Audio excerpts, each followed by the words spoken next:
పార్టీలో అందరూ నాయకులు ఉన్నారు, లీడర్ ఎప్పుడు కూడా ప్రజల కోసం ఎన్ని దాడులైనా తట్టుకుని ప్రజల కోసం పనిచేస్తాడు తప్ప తిరిగి దాడులు చేస్తే వాళ్ళకి మనం నేరస్తులు అవుతాం. కాబట్టి వాళ్ళు అలాంటి నేరాలు చేశారు కాబట్టే ఈ రోజున 11 సీట్లకి ప్రజలు వాళ్ళని పరిమితం చేశారు.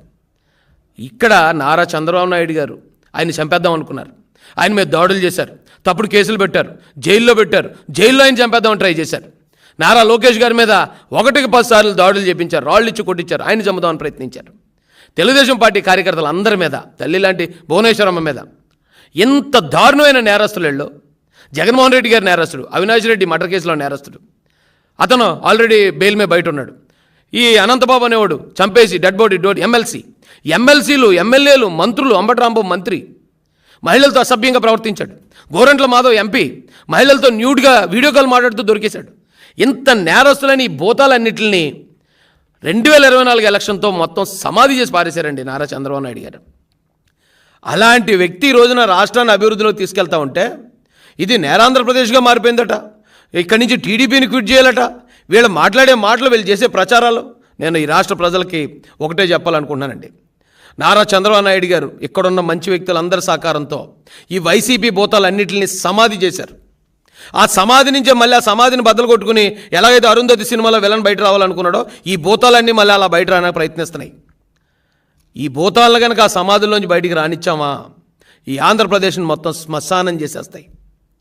ఈ ఆంధ్రప్రదేశ్ని మొత్తం శ్మశానం చేయడానికే వాళ్ళు ఈ రోజున ఇలాంటి తప్పుడు ప్రచారాలతో మళ్ళీ ఎలాగైనా మళ్ళీ మన ఓట్లు సాధించి నెగ్గాలనే ప్రయత్నం చేస్తున్నారు.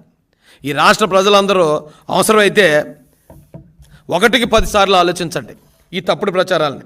ఒక్క వైసీపీ గవర్నమెంట్లో 600 మందిని చంపారండి, ఎస్సీలని, బీసీలని. ఆ చంపడానికి కారణం వాళ్ళ తగాదాలో, పాత కక్షలో కాదు. ఈ వైసీపీ చేస్తున్న మైనింగ్ మాఫియాను అడ్డుకున్నందుకు, వైసీపీ చేస్తున్న అక్రమాలని ప్రశ్నించినందుకు, వైసీపీ చేస్తున్న ప్రతి అన్యాయాన్ని ప్రశ్నిస్తున్నందుకు 600 మంది ఎస్సీ ఎస్టీ బీసీ మైనారిటీలని చంపారు. దానికి సాక్ష్యాలు, ఆధారాలు పక్కాగా తెలుగుదేశం పార్టీ నుంచి దాని ఆధారాలతో పాటు ఈ బుక్స్ ప్రింట్ చేయడం జరిగింది. దీనిలో ఎవరిని ఏ డేట్లో ఏ కారణంగా చంపారు, చనిపోయిన కుటుంబం ఎవరు, చనిపోయిన వ్యక్తి ఎవరు, ఈ రోజున ఎక్కడో జరిగిన దాన్ని తీసుకొచ్చి తెలుగుదేశం పార్టీ ప్రభుత్వానికి అంటగట్టే ప్రయత్నం చేస్తున్నారు.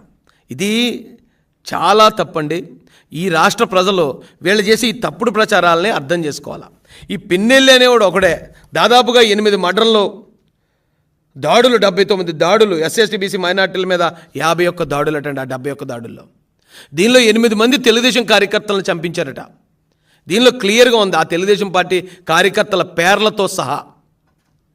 ఇంత క్రూరమైన క్రిమినల్స్ వీళ్ళ చేతికి అధికారం వస్తే అధికారాన్ని దుర్వినియోగం చేసి అమాయక ప్రజలను కూడా చంపించేసే వీళ్ళు ఈ రోజున రాష్ట్రంలో జరుగుతున్న ఎక్కడ ఏ మూలన ఏది జరిగినా దాన్ని తెలుగుదేశం పార్టీకి అంటగట్టే ప్రయత్నం, తెలుగుదేశం పార్టీ పరువు ప్రతిష్టలని భంగం కలిగించే ప్రయత్నం చేస్తున్నారు. దయచేసి ఆంధ్రప్రదేశ్ ప్రజలందరికీ చేతులు జోడించి నేను రిక్వెస్ట్ చేస్తున్నానండి, వీళ్ళ తప్పుడు ప్రచారంలో పడొద్దు. వాళ్ళ తప్పుడు ప్రచారాన్ని నమ్మి ఈ రాష్ట్రంలో చంద్రబాబు నాయుడు గారు సమాధి చేసిన ఈ భూతాలన్నింటినీ బయటికి మళ్ళీ రానివ్వద్దు. ఆ భూతాలను అక్కడే నాశనం చేయడం ద్వారా ఈ రాష్ట్రానికి మంచి భవిష్యత్తు ఉంటుంది. చంద్రబాబు నాయుడు గారు, లోకేష్ గారు వాళ్ళు నిరంతరం అభివృద్ధి వైపు వాళ్ళ పైన సాగిస్తున్నారు తప్ప ఎక్కడ కక్ష సాధింపులకి లేకపోతే ప్రతీకార దాడులకి వాళ్ళు ప్రోత్సహించట్లే. అలా ప్రోత్సహించేలా ఉంటే ఇదే తెలుగుదేశం పార్టీ మీద దాడి చేసిన ఏ ఒక్కడు ఈ రోజున ప్రాణాలతో భూమి మీద ఉండడు. తల్లి లాంటి మా భువనేశ్వరమ్మని ఎవరైతే అవమానించారో వాడెవ్వడో కూడా ఈ రోజున ఊపిరి పీల్చడం. ఎక్కడికక్కడే తెలుగుదేశం కార్యకర్తలందరికీ క్రమశిక్షణ నేర్పిస్తూ మనం నాయకులుగా ఉండాలి. అవసరమైతే ఓ దెబ్బ పడైనా ప్రజల వైపు నిలబడాలి తప్ప తిరిగి దాడులు చేసే ప్రయత్నం ఎప్పటికీ చేయొద్దని మా అధినాయకుడి నుంచి స్ట్రిక్ట్ ఆదేశాలు మాకున్నాయి. ఒకవేళ ఎక్కడైనా 1-6 దాడులు ఎవరైనా జరుగుతూ ఉంటే, అంతకుముందు ఈ వైసీపీ గవర్నమెంట్లో క్రూరమైన హింస అనుభవించినోడు తట్టుకోలేక భరించలేక చేసే పని అది. దాన్ని తీసుకొచ్చి తెలుగుదేశం పార్టీకి, నారా చంద్రబాబు నాయుడు గారికి అంటగట్టే ప్రయత్నాన్ని ఇప్పటికన్నా ఆ సిగ్గులేని ఆ భూతాలు తెలుసుకోవాలని, వాళ్ళకి ఎంత చెప్పినా వాళ్ళకి ఎలాగ సిగ్గు ఉండదు కాబట్టి వాళ్ళు తెలుసుకునే ప్రయత్నం చేయరు కాబట్టి ప్రజలే దీన్ని అర్థం చేసుకోవాల్సిందిగా వీళ్ళ తప్పుడు ప్రచారాల నుంచి ఈ రాష్ట్రాన్ని కాపాడి మన రాష్ట్రాన్ని, మన భావి భారత పౌరుల భవిష్యత్తును కాపాడుకోవాల్సిన అవసరం కూడా మనకే ఉందని తెలియజేస్తూ పత్రికా స్నేహితులందరికీ కూడా హృదయపూర్వకంగా ధన్యవాదాలు తెలియజేస్తూ నేను ముగిస్తున్నాను. తాడికొండలో జరిగింది కదా, రషీద్ అనే వ్యక్తిని చంపారు. నెల రోజుల వ్యవధిలో దాదాపు 31 మందిని చంపేశారని చెప్పి అంబటి రాంబాబు గారు చెప్తున్నారు. ఏం సార్ అదంతా? నేను ఆల్రెడీ ఇది స్టార్ట్ అయినప్పుడు చెప్పాను సార్, ఎక్కడన్నా ఒకవేళ ప్రతీకార దాడులు అనేవి అవి రాజకీయ ప్రతీకార దాడులు కాదండి. మనం ప్రతిరోజు పేపర్లో చూస్తూ ఉంటాం, ఒక క్రైమ్ వార్తలు పడతానే ఉంటాయి. ఎక్కడో ఎవరికో సరిహద్దు తగాదా వచ్చింది, ఎవరికో ఏదో సొంత లావాదేవీలు ఉన్నాయి.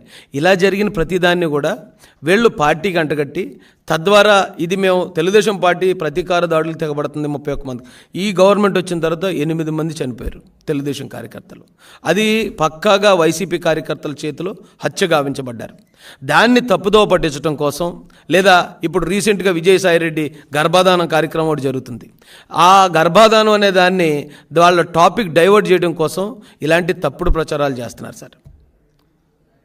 ఇంకోటి సార్, ఈ లేడీస్ మీద అఘాయిత్యాలు ఎన్ని కూడా పాల్పడుతున్నారని చెప్పి రోజు ఎక్కడో జరుగుతూనే ఉన్నాయి. అవి వాంటెడ్గా వస్తున్నాయా, లేకపోతే తాత్కాలికంగా జరిగినాయా, లేకపోతే సార్, ఇప్పుడు ఎన్సీఆర్బీ రిపోర్ట్ ప్రకారం ప్రతి 3 నిమిషాలకు ఒక మానభంగం జరుగుతుంది భారతదేశంలో. వాటిని కట్టడి చేయడం కోసమే మనకి పోలీస్ వ్యవస్థను ఏర్పాటు చేసుకున్నాం, కోర్టులు, జైళ్ళు ఇవన్నీ ఉన్నాయి.